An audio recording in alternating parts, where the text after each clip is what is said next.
everyone. This is another intro to our mulberry jelly video because somebody deleted it. Oops. So mistakes happen.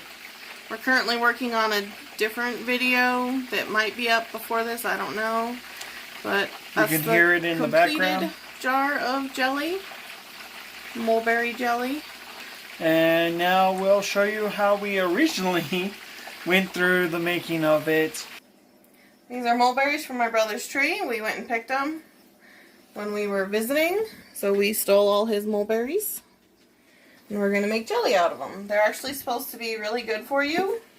And can possibly, according to the internet, help with like heart disease and cholesterol and stuff. But there's not a whole lot of confirmed research. So we're going to first cook them down and try to make juice out of them. Alright, we're on about a medium-low heat and we're just smashing and stirring and smashing and stirring. Probably can't see in our really dark kitchen. Well, our hope is to get enough to make a full batch of jelly.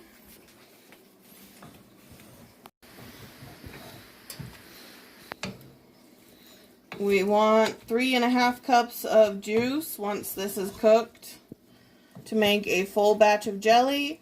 I got the recipe from someone on YouTube for dandelion jelly, and I found it works for every jelly I've tried.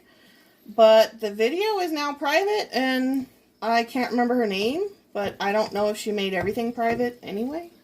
A note is that mulberries are very good at staining everything. Your hands, your feet, your clothes, probably the spoon. Mulberry juice is very fast for most stuff. But I'm sure if you tried to use it on purpose, it wouldn't stick.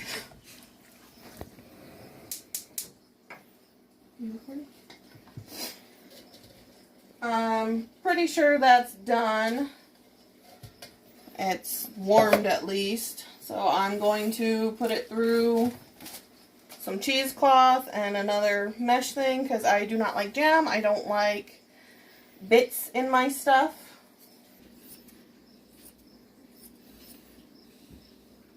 I know a lot of people like jam, but that's why I try to make everything jelly because jelly doesn't have nasty bits. Or at least hopefully it won't. But mulberry has really small seeds. You want to hold that, Jason? I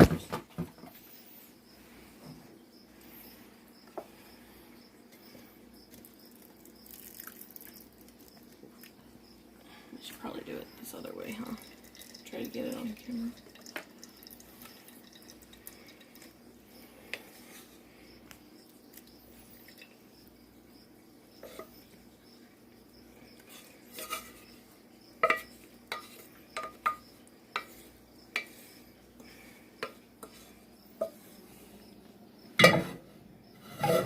And unfortunately, cooked mulberry looks rather like it does when it comes out of a bird and lands on your car.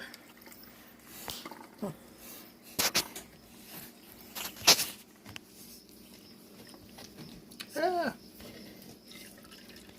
we're staining the counter. I have to let it cool for a bit before I can squeeze it because it's too hot for my hands. Your hands are going to be all mulberry though.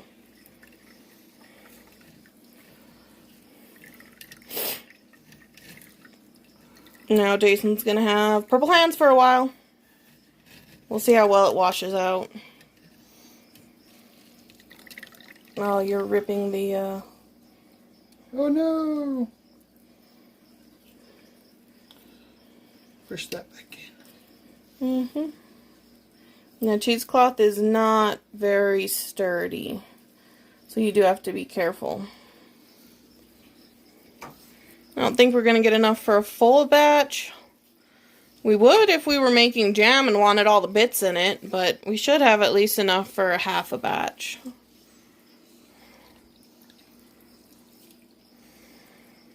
Where are we at? 1.5? Yeah, about 1.5 cups.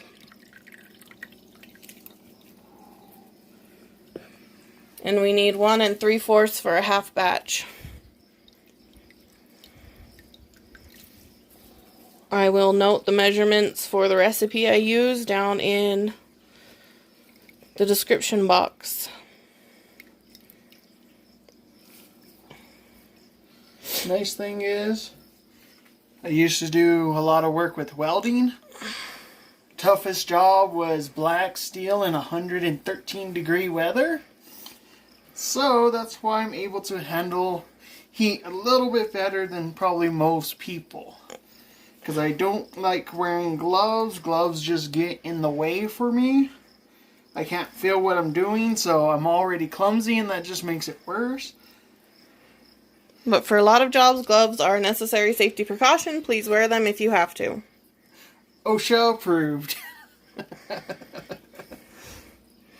Also, I will be using nuts.com pectin. This is what the bag looks like. You get quite a lot more in here than you get from the little Walmart ones. And it costs about the same price as the Walmart one, which you can only make about 2.5 recipes. Yeah, it was like $7 for the nuts.com and about the same amount again for the Walmart. But you do have to pay attention to shipping fees. But I bought chocolate that was real tasty, so I ended up spending enough to not have to pay shipping fees.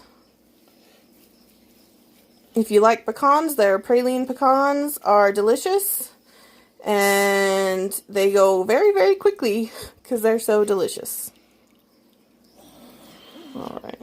What are we at now? Real quick, as we mentioned with the mulberries, be very careful with it. As you can see, my hand is basically completely purple.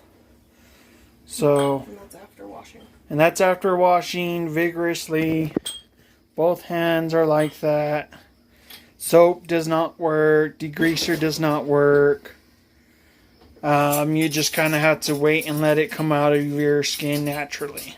So, again, if you're doing this and you don't want to turn a different color, wear gloves.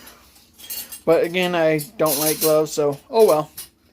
Okay, here's our jars. We have put them through a wash cycle without any soap on the dishwasher because they're clean. We're just trying to sterilize them with heat.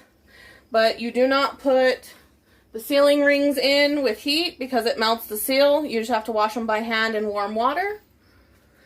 This is my water bath canner, which is what we'll use for most of them. But I'll also try the other method of getting the rings to seal. And I'm going to go ahead and turn it on so the water starts heating up because it takes a long time. It's such a big container. This is just what it looks like. And we have a thing that goes in it so you don't have to touch stuff. It's just a metal thing.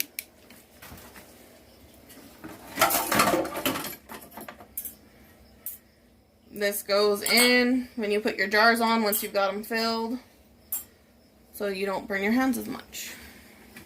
About 2 cups, which is over what we need for half the recipe, but I'm okay with that. So I'm just going to use it. And we'll start down on about medium. And you can see our countertop is stained, but our countertop just kind of stains real easily. And I like to use a whisk. Some people use a spoon, but I find it works better with a whisk. So first we're going to add 3 tablespoons of pectin, and I'm going to add a little bit more than that because it's maybe a 1/4 cup over, and I don't do math that well, so I'm just going to add like another 1/2 tablespoon or so, maybe another full tablespoon, because sometimes the nuts.com does not make it set up as much, which I like. I like my jelly pretty runny. I don't like real firm jelly. And if you're doing something not acidic, you need to add you need to add lemon juice. So we will be adding a tablespoon of lemon juice. So here's the lemon juice. I'm just going to do a little dash more because it's over half a recipe. And now we want to get everything boiling, and then we will add 3 cups of sugar and dissolve it, and then boil it for 2 more minutes, and then we'll move on to jarring it.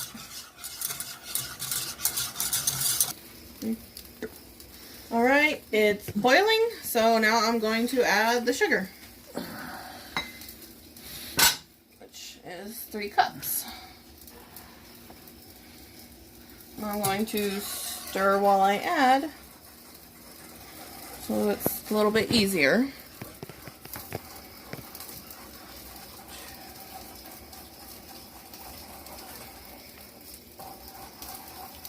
And I am slightly overfilling them because, again, it was slightly more than half of the recipe of juice. There's a few seeds that got through the sieve and stuff because it busted. It's starting to bubble around the edge, so I'm going to time 2 minutes and leave it alone unless it gets close to the top. Then I'll turn the heat down again. This is the only helper that got missed from our last video. His name's Bofer. We call him the Gremlin because he screams like a gremlin when he's excited. And again, here's our little beanie baby, the smallest of the bunch. Our garbage dog. Yep. We got her off the side of the road. And the timer's done. So I turned it off. I'm moving it over. I like to use a ladle. You can stir it a little bit with the ladle. I scrape it and then into the jar. It only takes a little over 1 ladle.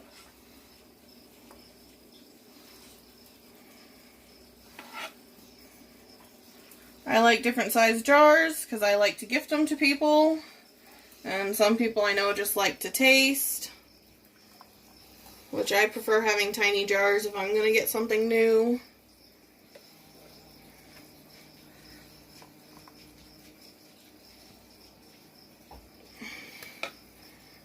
Well, the tiny jars are actually my favorite. We've got a wasp who has decided to help us. He came in our window.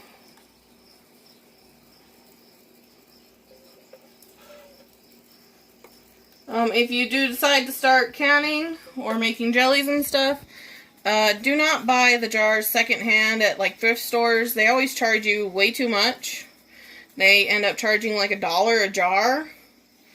And if you get them from Walmart, you pay a lot less than $1 a jar.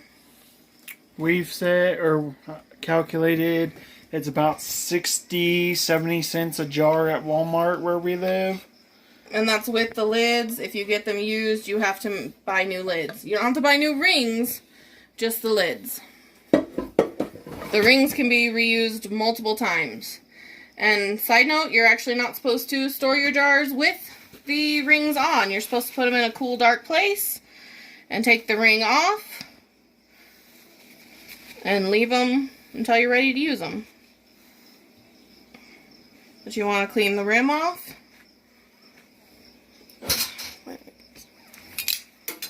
And then you put your top on, put this on, and we will try the one way with this one.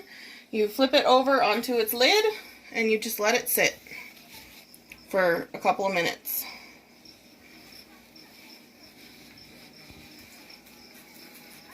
This wasp is really scary.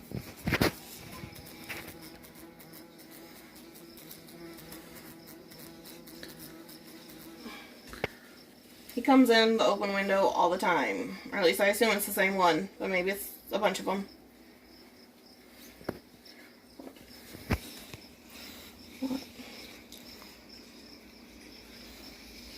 Just wiping all the lids off. You don't want your jars cool. They can cool a little bit. They don't have to be super hot, but you don't want them cooled down completely because the jelly is hot and it can break your jars.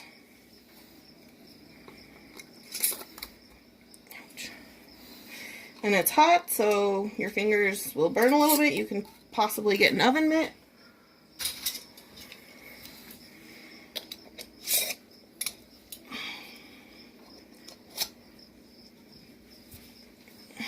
And then you put them on this and you stick them in your water bath canner.